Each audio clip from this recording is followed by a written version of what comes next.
Your reasons for listening to the show, well, those are your own. But just keep in mind that the views, information, or opinions expressed on the Tuddle Daily Podcast are solely those of the individuals involved and do not necessarily represent those of our sponsors. Yeah, it's called free speech, people.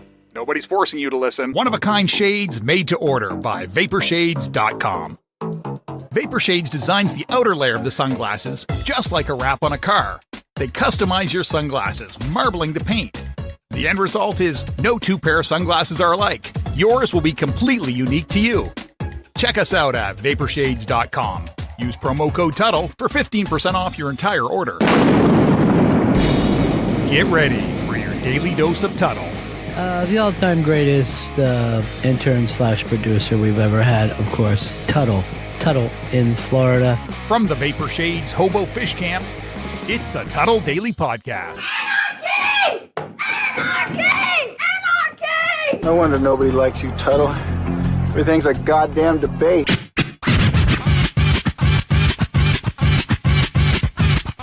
I talked about this before.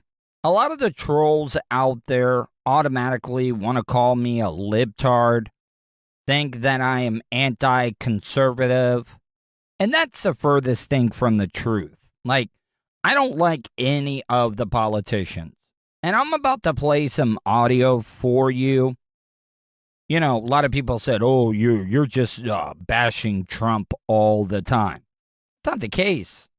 Listen, if the liberals, like in this story that I'm about to play for you, about what Joe Biden and his administration is doing.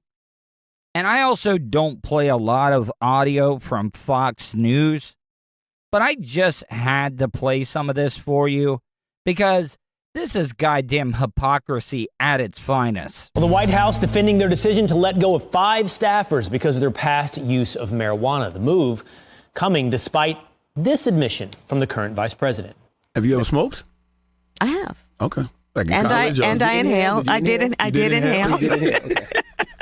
And if you didn't know who that was just speaking, that is our vice president, Kamala Harris. I think maybe on the Breakfast Club show up in New York. You know, if you're going to fire 5 of your staffers that have used marijuana in the past, and you're not going to hold your second in command just as accountable as the people that you let go because they maybe smoked a little bit of marijuana back in the day, it's complete bullshit.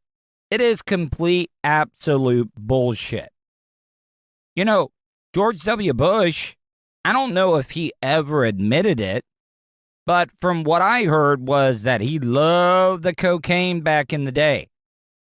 And you know what? I don't have a problem. I really do think all drugs should be legalized. Let people do what they want to do. Just like I think prostitution should be legal.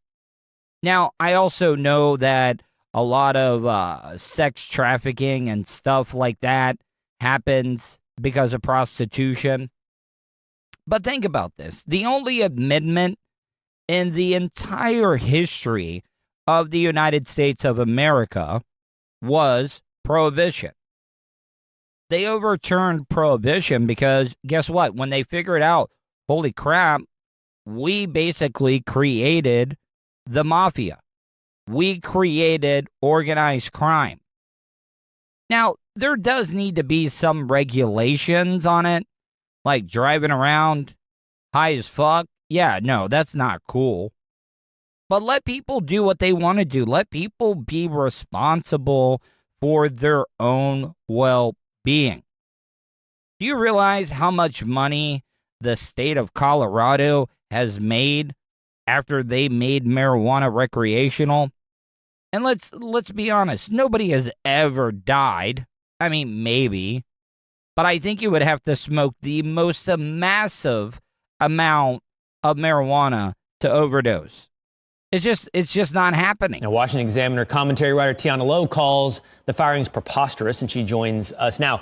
So, Tiana, I don't know the standard. So you work in the Biden administration, you admit to past marijuana use, you're out.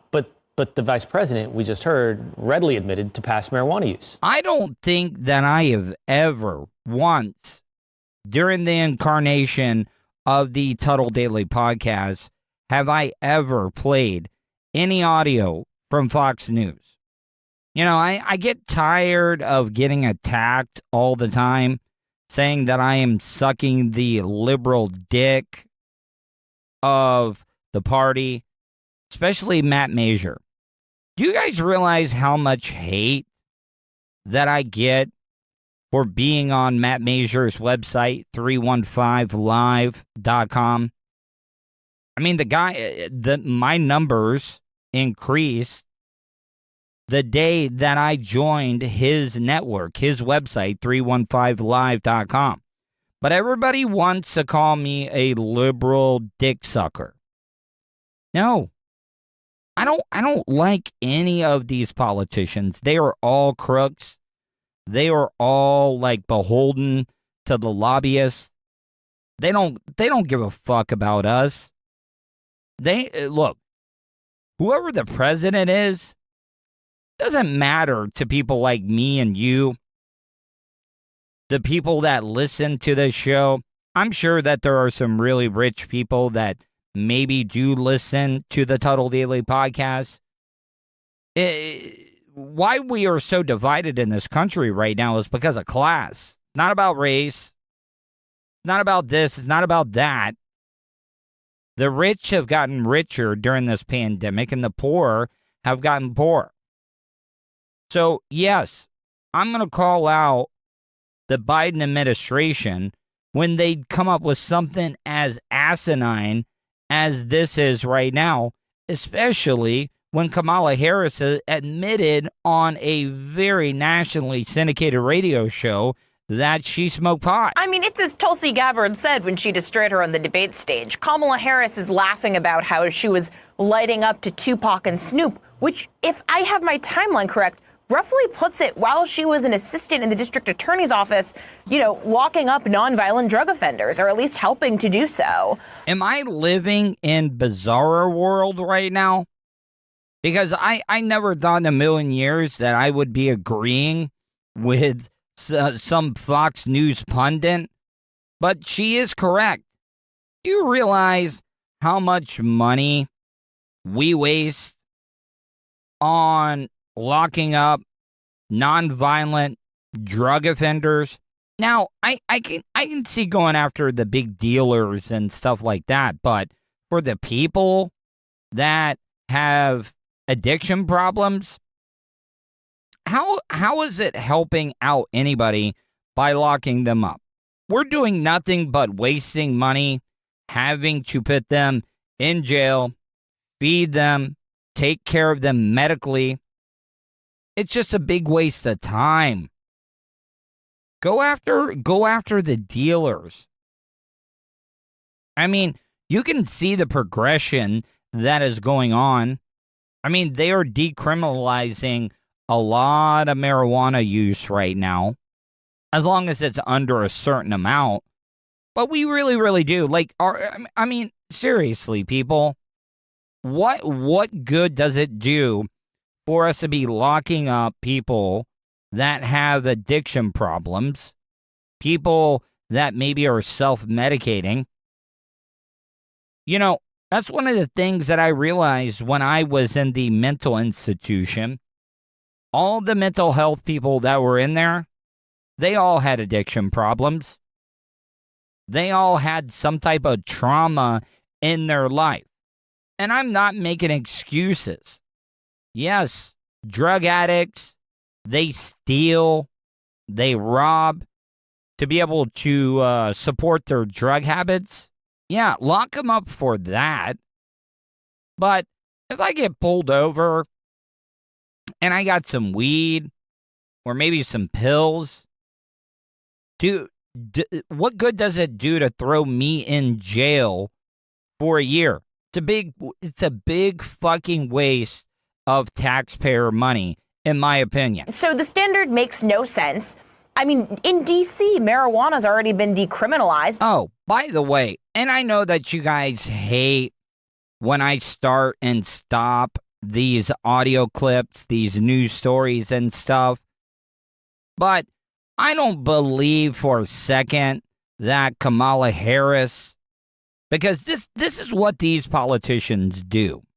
They lie, they pander to the audience, because Kamala was on the Breakfast Club and she was talking about smoking weed while listening to Tupac and Biggie.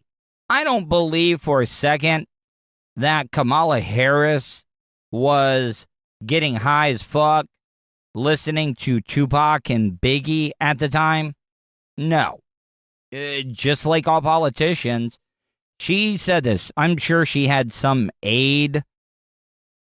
You know, one of her assistants was probably like, oh, hey, by the way, you know, you're going to admit that you smoked weed because that will engage the audience of the Breakfast Club. But then you also need to say that you were getting high as fuck while listening to Tupac and Biggie. No. This is what these politicians do.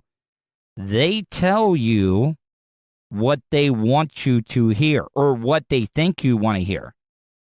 And that's how the system works. That is why our political system is broken here in the United States of America. Biden says that he wants to legalize it or at least decriminalize it federally. If he's serious about this, punish your number two, who's the one who bragged about smoking pot, not random staffers who just want to take home a good day's pay. Yeah, that admission or that attempted admission of listening to rap music in your dorm that didn't line up with when she was in college showed that was a complete farce. But this policy of firing people who have past marijuana use, that's interesting. What's behind it? Here's Jen Psaki. Here's what she had to say. She tweeted this. The White House has worked with security services to update the policies to ensure that past marijuana use wouldn't automatically disqualify staff from serving in the White House. Of the hundreds of people hired, only 5 people had started working at the White House and are no longer employed as a result of this policy. So what do you think is behind the policy? So the number one thing that they always want to ensure when they're clearing folks, you know, for their security clearances, especially in something high security like the White House, I mean, the main thing and the number one piece of advice that all people applying for a security clearance is don't lie. See, this is the thing that pisses me off the most. You know, this is like back in the day where your parents was like, don't lie to me. Tell me the truth. You're not going to be in trouble. But then when you finally fess up to it, you still get your ass beat. Your mom tells you, go wait in your room until your dad gets home because he's going to beat the shit out of you. Yeah, that's exactly what it is. And also, let's not forget about the hypocrisy on top of hypocrisy. What about your son, Hunter, President Biden? That dude is the biggest partier. That dude has done way worse drugs than marijuana. So, does that mean your son should not be allowed anywhere near the White House? Because Hunter Biden was getting after it, and I'm sure he is still getting after it when it comes to whores, cocaine, any type of drug that you can think of. Yeah. So, what I'm trying to say is, yes, for you guys that want to say that I'm sucking the dick of the liberal media, you can fuck off with this one because this is really pissing me off. If you've smoked pot, confess you've smoked pot. Because they want to ensure that no one can be leveraged or, you know, blackmailed in any way. So you have staffers who did not lie and they're being punished anyways. And I hope that the American people can wake up and see how broken our drug laws are to begin with. Marijuana is a Schedule I drug alongside heroin. Hold the phone here. So you're telling me that marijuana is in the same class as heroin is? I've never read a news report. I've never seen a story about somebody overdosing on marijuana, and it's in the same class as heroin, let's talk about this. What about alcohol and tobacco? This goes back to the lobbyists, the politicians being in and holding the pockets of the lobbyists, having to repay them. Take tobacco, take alcohol, and look at how many people have died from liver disease, alcoholism, drunk driving. How many people have died of cancer from tobacco? You want to know why that shit's legal? It's because of big tobacco and big alcohol. Also, big pharmaceutical does not want these drugs being legal because it's going to take away from their profit. And does anybody else, am I the only one that seems to have a problem with this? I don't want any of you guys to think that I was like, oh yeah, let it eat, make every drug legal. No, I'm not saying that. There needs to be some type of regulations. But, I mean, seriously, alcohol and tobacco. My dad always told me this, okay? Take, for example, the Philadelphia Eagles. Philadelphia Eagles Stadium has been known as some of the worst fans. Philly fans are the worst sports fans out there. Do you realize on Sundays, they actually have a jail and a judge on standby on Sundays on game day because of all the fights and rowdy things? We're also talking about the same fans that threw D-cell batteries at Santa Claus on a Christmas Day game. Yeah, I know they make a lot of money off of alcohol sales. And I don't want you to think, look, I'm an alcoholic, okay? I had plenty of great times, but it just was not good for me. You know, it's also, I think, in the state of Florida, you cannot have your concealed carry permit if you have your medical marijuana card. I could be wrong on that, but I have read some reports that have stated that. If you take alcohol out of the Philadelphia Eagles football stadium and let everyone just burn and blaze and get as high as they fucking can, yeah, you would lose some money on the alcohol sales, but think of the money you would make on concessions. Yeah, a lot of people would not be watching the game because they would be waiting in line. Give me a slice of pizza. Give me a hot dog. Give me those nachos and extra cheese because everybody's going to have the munchies. And guess what? They're not going to want to fight each other. But you're also telling me if it's true that you're not allowed to have your concealed carry permit if you have your medical marijuana card, trust me, some guy that is all beard up is more likely to shoot somebody out of nowhere than a pothead. And you know that I'm telling the truth. And Schedule 4, which is considered much less risky or dependent risk, include tramadol and benzos, which are obviously highly addictive and highly destructive drugs, whereas, based on my knowledge, marijuana has never actually killed anyone before. Not trying to S my own D here, but for you guys that want to say that I'm biased, I just gave you a almost 20-minute rant on how fucked up I think that this policy that the Biden administration has put in place. And this chick, I thought never in a million years that I would agree with somebody on Fox News, but she is correct. Those benzos that she mentioned, I mean, that's Xanax. And there are two, like, addictions that you can physically die from withdrawals. One being alcohol, and Xanax, those benzos. Like, your body does not do well after you've been taking those things for so long, and then you just stop. And you're telling me that pot and is highly more addictive, or it's more dangerous than the benzos? It's more dangerous than alcohol? It's more dangerous than tobacco? No, it's not. This chick has made complete sense. And I never in a million years would ever think that I would say or I would agree with somebody that was a guest on Fox News. He's a nerd, I've only been arrested one time. a radio personality, Professionally, I'm not in the best position that I've ever been in. and hot talk satirizer. You would think with everything that's going on, a Caucasian like myself wouldn't be able to randomly talk to an African American or a minority. You're listening to the Tuddle Daily Podcast. Wish you could have just flown and had your vehicle arrive a day or two later so you can enjoy more time doing what's important to you?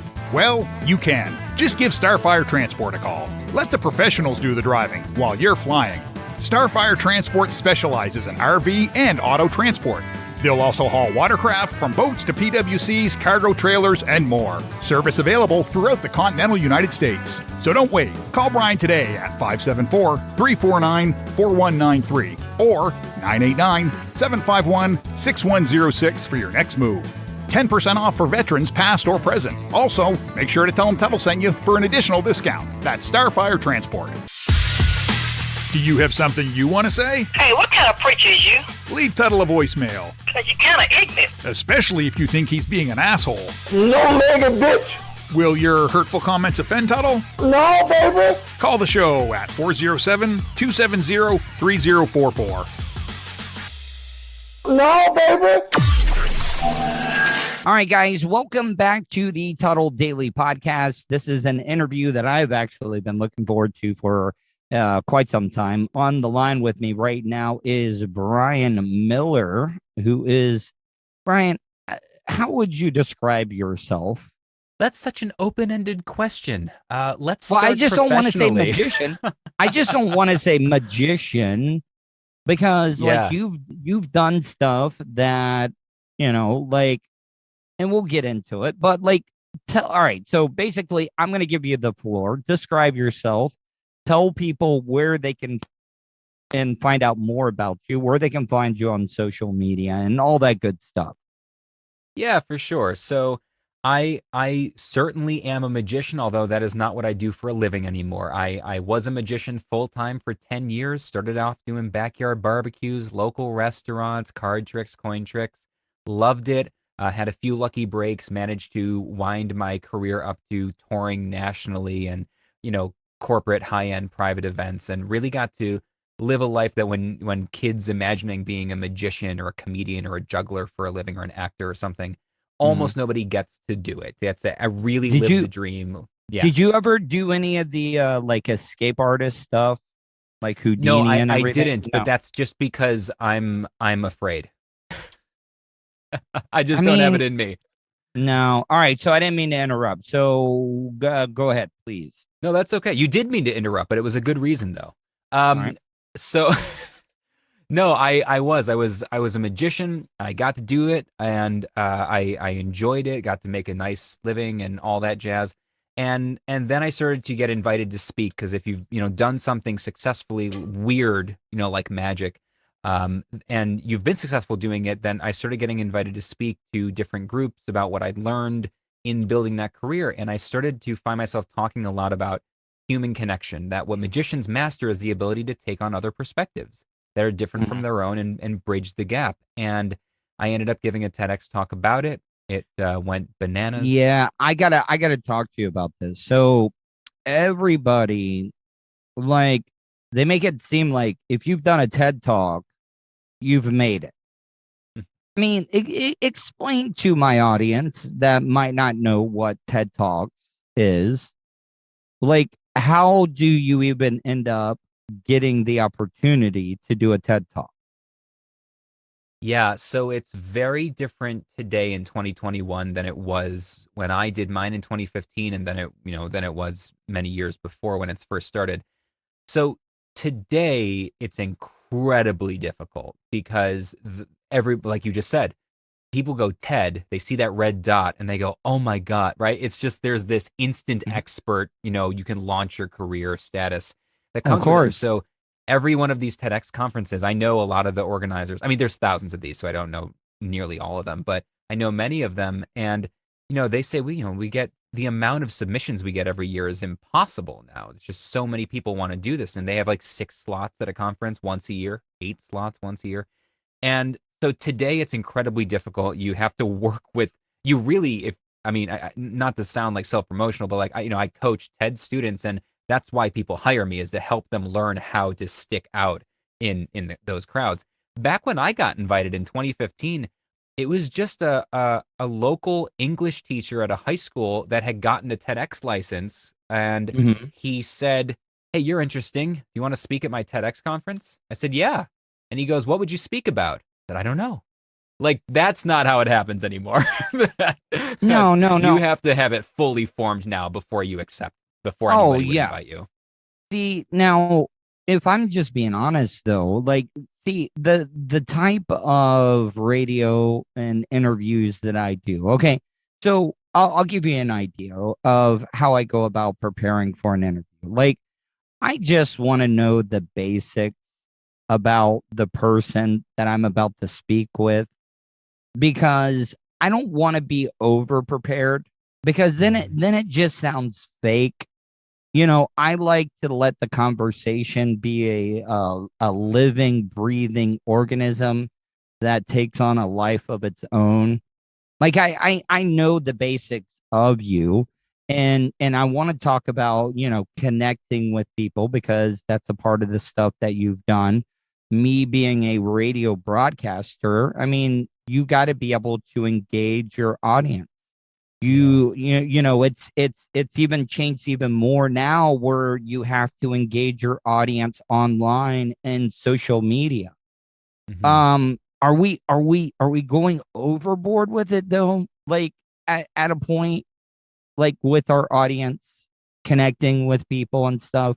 I don't know if that's such a thing. Overboard? Well, I mean, like, like the audience. Okay, here, working in radio, the trolls are absolutely horrible. Like, I tried to commit suicide back in the end of 2019, and you wouldn't believe all the horrible things that were sent to me, that were just tweeted out to me, or on Facebook. And it's gotten to the point where I've gotten better at it, but it's just like the engagement, connection with other people. It just feels like people have the freedom to be able to say whatever they want at some point. So I'm sorry to hear that. Hope you. Oh, no, don't be well. sorry. Don't be sorry, because like 2020, I know it was horrible for a lot of people, but it was a life-changing year for me. Yeah. It was like I want to know more about that. What was the change for you? Okay, so I spent 10 days in a psych ward, okay? And it opened up my mind and my eyes that I got off of everything. I think in our country we overprescribe medications to people, and I got off of all of them. And I was on like mood stabilizing drugs. I wasn't either too high, I wasn't too low. I was just in the middle. Now that I'm off of those, I get to experience true joy. I get to have really, really good days, but I'll admit I get some really, really bad days as well too, but I get to enjoy those great days. I stopped drinking. I started working out. I'm in the best shape that I've ever been physically and mentally in my life. you know, I ended up getting fired from radio, but I started this podcast that has grown tremendously. Because you got to remember, most of the radio shows that I was on were nationally syndicated. I was getting heard by millions of people every single day. And when I first started the podcast, I was like, oh man, 20 downloads. Oh man, that's really, really humbling. But I've also, my parents are in their 70s, both have underlying health conditions that would not be good during the pandemic. And I've been able to spend time and help take care of my parents, do this podcast, and work on myself mentally and physically. I'm sorry, I didn't mean to ramble there. No, that's great. Like I'm so thrilled to hear that, because there's obviously been a lot of devastation. It's been within my own family as well as a result of COVID, but within that context, there's been such an opportunity to, all the rules kind of disappeared for a while to there. take a break and industry. step back. To take a step back, because life moves fast. Yeah. Yeah, it was. I mean, for me, so my 2020 was this unbelievable blessing in disguise, because what you're saying, you got to spend more time with your family, with your parents who are getting a little bit older. Well, for me, I am at the point where nobody knew this, but when we went into the first round of lockdowns in March, March Where 12th are you, to by March the 14th. way? I'm in Connecticut. Okay. Yeah. So because of my proximity to New York City, about an hour and a half outside New York, they locked you down. Spot. Yeah, they locked us right down. We stayed locked down for most of the last year. I mean, I really haven't. I've filled the tank, my gas tank 5 times since lockdowns last year. I mean, I haven't gone anywhere. I don't mean to interrupt, but like, a lot of people have said that they've been dealing with mental illness because of the lockdown. People need human connection with people. And it's one thing to talk over the phone or do Zoom, but to be in somebody's proximity, their space, is a different experience. Am I off by saying that? No, I don't think you're off by saying it's a different experience. I don't even know if you'd be off saying it's a better experience, but I would hesitate. I think what has happened and what I've seen, because this is the work that I do, like 95% of the work I do is speaking on, doing workshops for, coaching, consulting on human connection. That's what I do for corporations, but I do for healthcare facilities and colleges and universities and students and all this. So I've done like 80 virtual events in the last year, all on the topic of human connection in a virtual world. So this is all I've done for a year. And I can tell you that, yes, anxiety is up, depression is up, feelings of isolation and loneliness, of course, are up. But I really see this as just more of the symptom of a problem. We had this problem already. In February of 2020, before COVID, before the lockdowns, in February of 2020, Cigna released an update to their landmark study on loneliness. And their update in February of 2020 said that 2 out of every 3 Americans feels lonely or isolated on a regular basis. That was before the lockdowns. So what has happened here is really it just accelerated a problem that was already incredibly bad, incredibly pervasive. Can I ask? Yeah. Can I ask how old of a person you are? I'm 33. So you're not a Gen Xer. Nope. So you're I'm an old millennial. You're an old millennial. So I was reading a very, very interesting story. And I'm sorry, and then I'll make it really, really quick. But how Generation X, we were known as the latchkey kids. I don't know if you know what I'm talking about, but yeah, we were the generation. They called this the slacker generation. And divorce rates were up, so it was either a single parent or both parents were working at the same time. And a lot of those kids had to come home to an empty house, take care of themselves, had to do their homework, maybe feed themselves, and probably didn't even see their parents until maybe 6 or 7 o'clock when they got home from work. And I read somewhere where they thought that Generation X was the most suited generation to deal with pandemic life. I don't know if that makes any sense at all, but you know, like we were ones that had to kind of like fend for ourselves. Yeah. Well, it's interesting because when it comes down to breaking down generation lines, every generation feels like they're the ones best suited for whatever the current situation is, right? Or the music. Our music is the best. Exactly, right? And of course, as we all know, you know, my generation's music was the best. So, you know, which is not even true. I'm a classic rock guy, so that's not even true. That's just a joke. Dude, but I got to tell you, the 90s were like across all platforms. The music in the 90s was just amazing. Yeah. Yeah, well, and that's the case, right? Is that so we have these associations where we have these identities in our head that are forged by things that are outside of our control, the year that we were born, our parents, our culture, you know, all those things. And so everyone, I think, obviously feels like they're best suited. What I will say is that older adults have had more trouble, as far as I can tell, and from the studies I've read, more trouble with the pandemic than younger people did, because younger people, the Generation Z and even younger, high schoolers, college kids right now and younger, they knew how to stay, quote, connected. They've been doing it that way digitally for ages. It wasn't that big a deal for them to just kind of shift and go, okay, well, I guess everything's digital now. It was heading that way anyway, you know. So it's actually it's folks more like you and older that actually had a much harder time adjusting to, you know, the intentionality. And this is where I was going a little while ago, which is the biggest thing that changed isn't that we're in isolation. It's that we don't have the chance encounters anymore. You don't bump into somebody in an elevator when you never leave your house. You don't have a 10-second conversation with the barista at a coffee shop. And so the accidental interactions, the incidental interactions are gone. And what happened is generations of people, mostly just not Gen Z. Gen Z was fine, but all the rest of us older than that, we didn't have the tools, the tool belt of techniques for intentionally connecting with other people, which is what's required on the internet. You have to click a button and make a decision to connect with somebody. That was the problem. We weren't taught how to do that.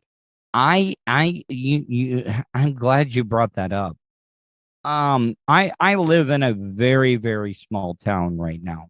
Now, I'm not saying that I haven't worked in big cities. I worked in Daytona, Orlando, and then I moved to Tampa. I spent about 10 years in Tampa. But I had a chance encounter here because it's such a small town. People are getting out more, you know, because you know, people spend a lot more time outside.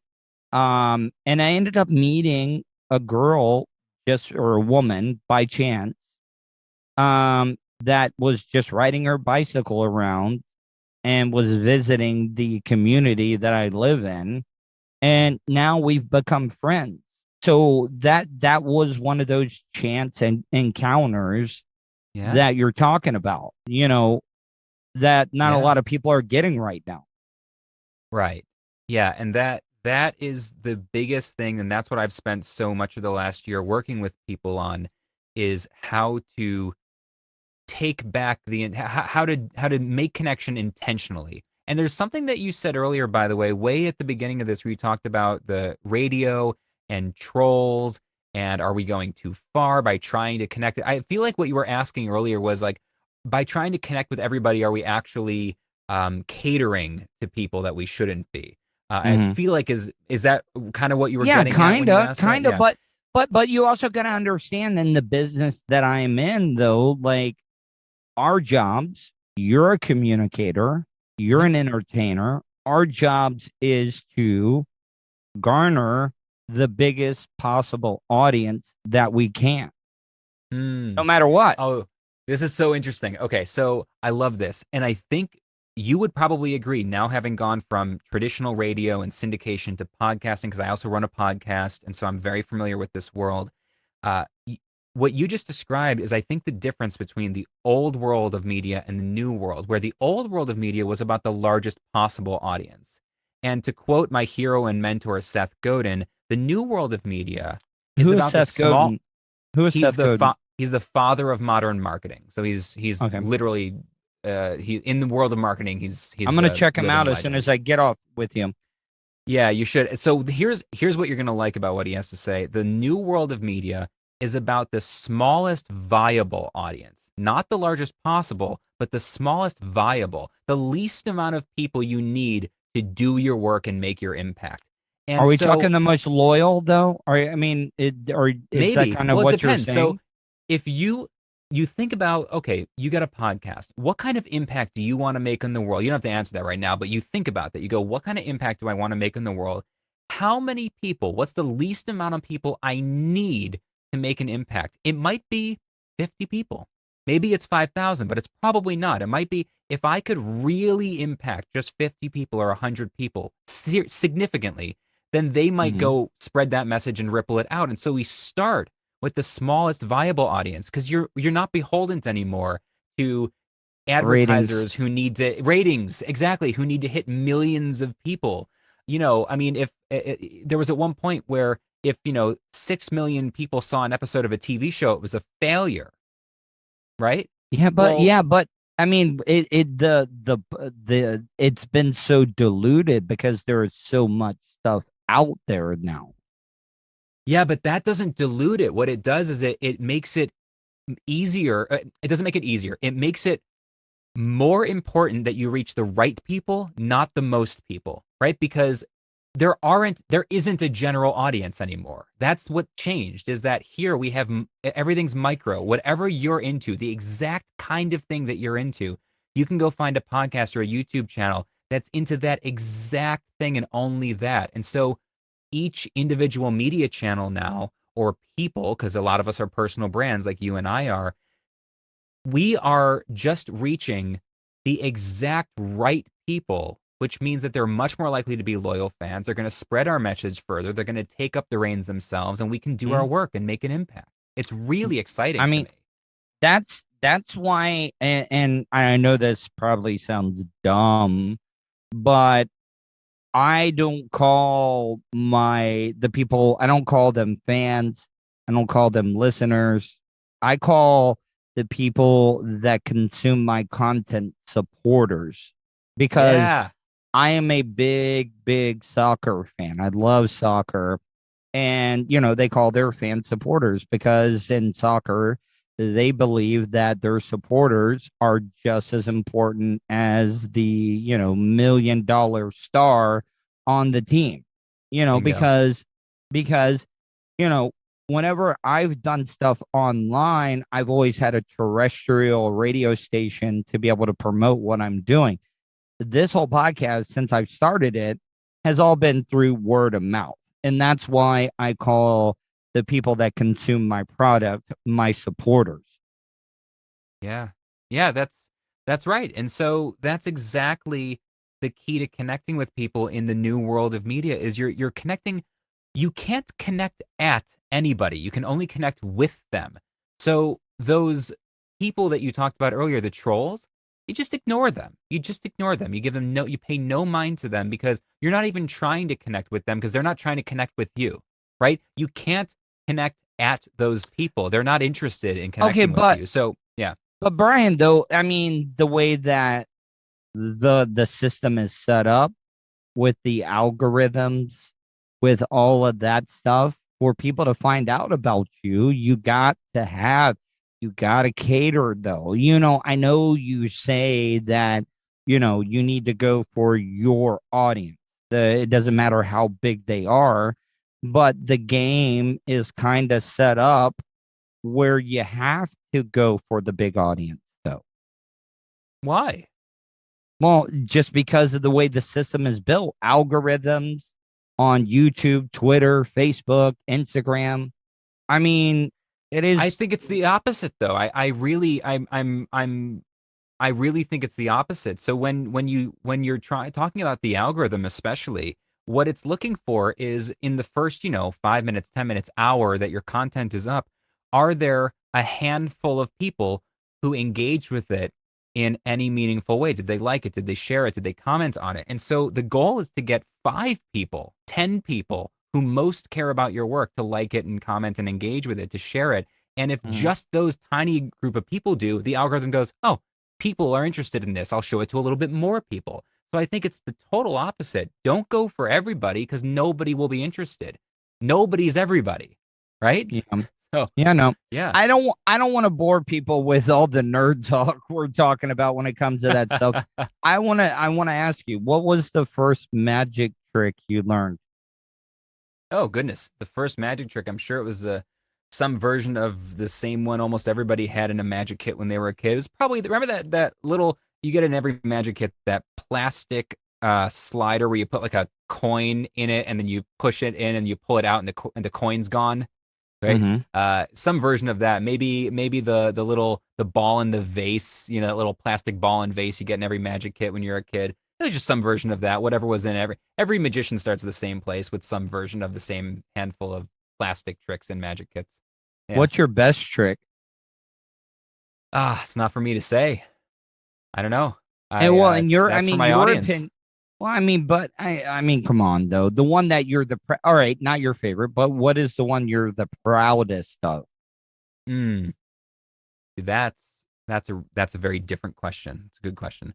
I'm very, very proud of the closing piece in my show right now because I have been doing virtual magic shows in addition for the last year. And I'm not asking you to and I'm not asking you to explain how you do it because you never are supposed to ask a magician, how you do it. But I'm just asking the one that you're the proudest of.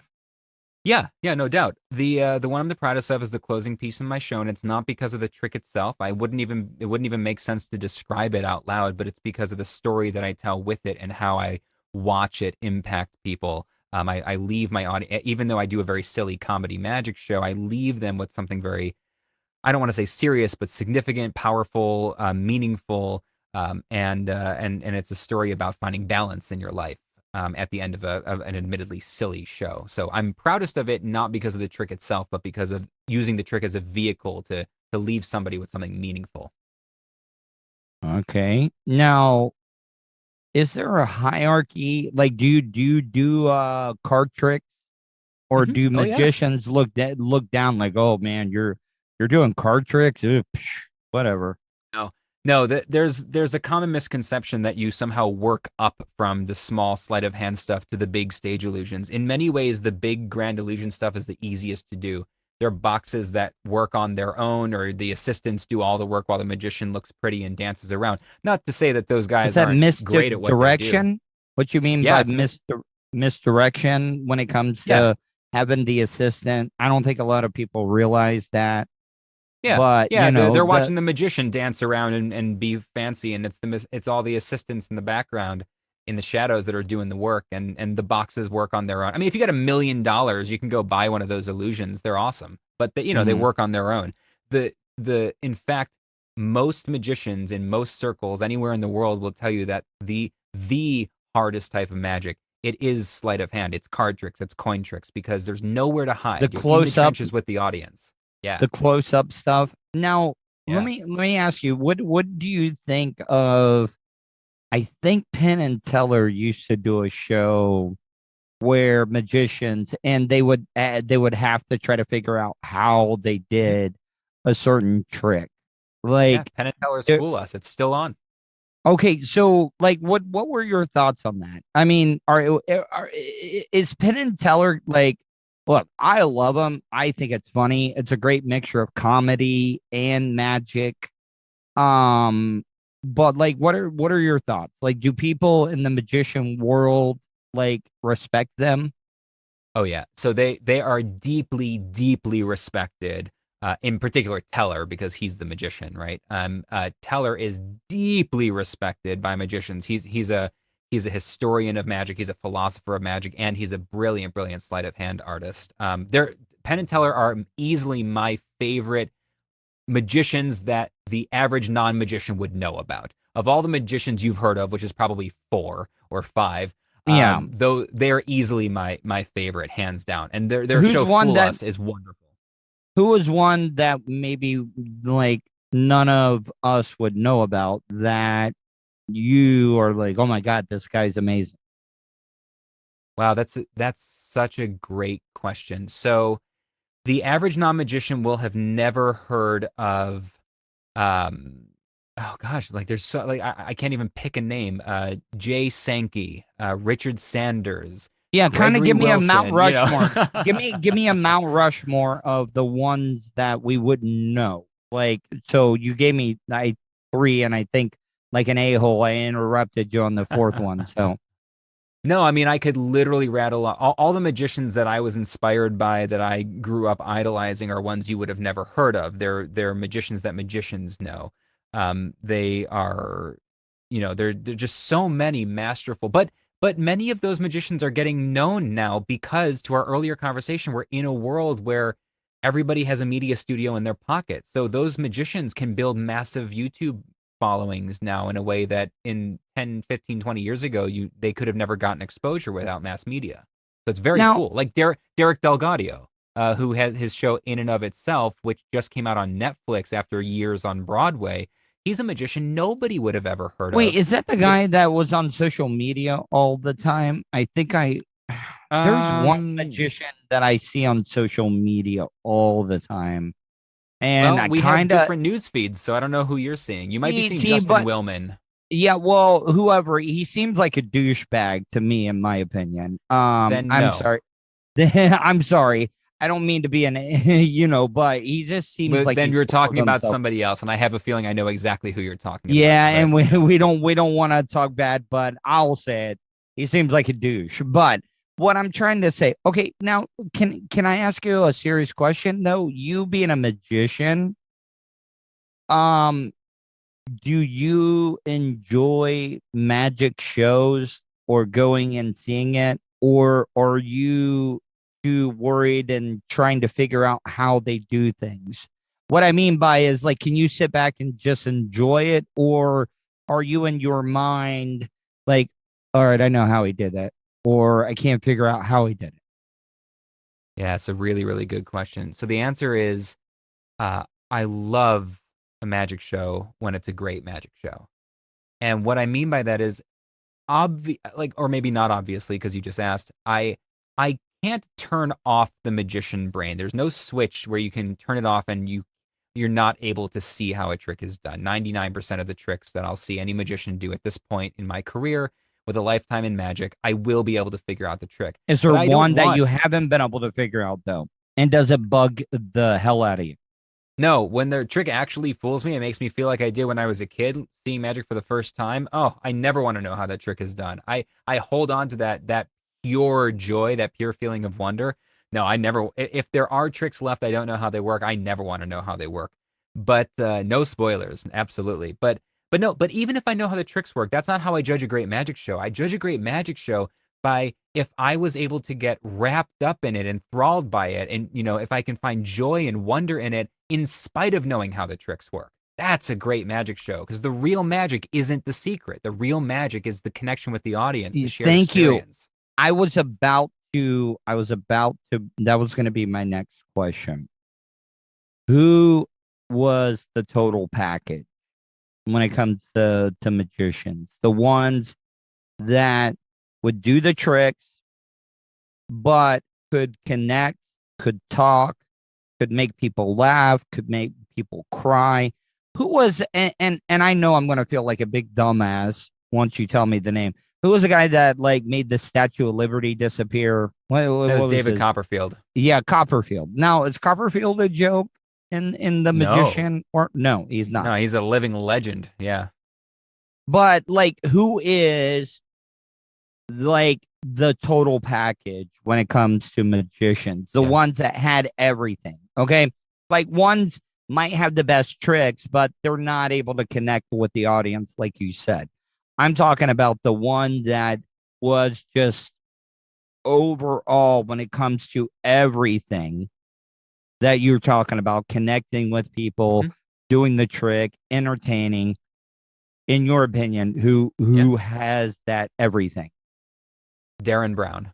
Absolutely 100%, no question. Darren Brown. Derren Brown. He is a British mentalist, technically a mind reader, but his roots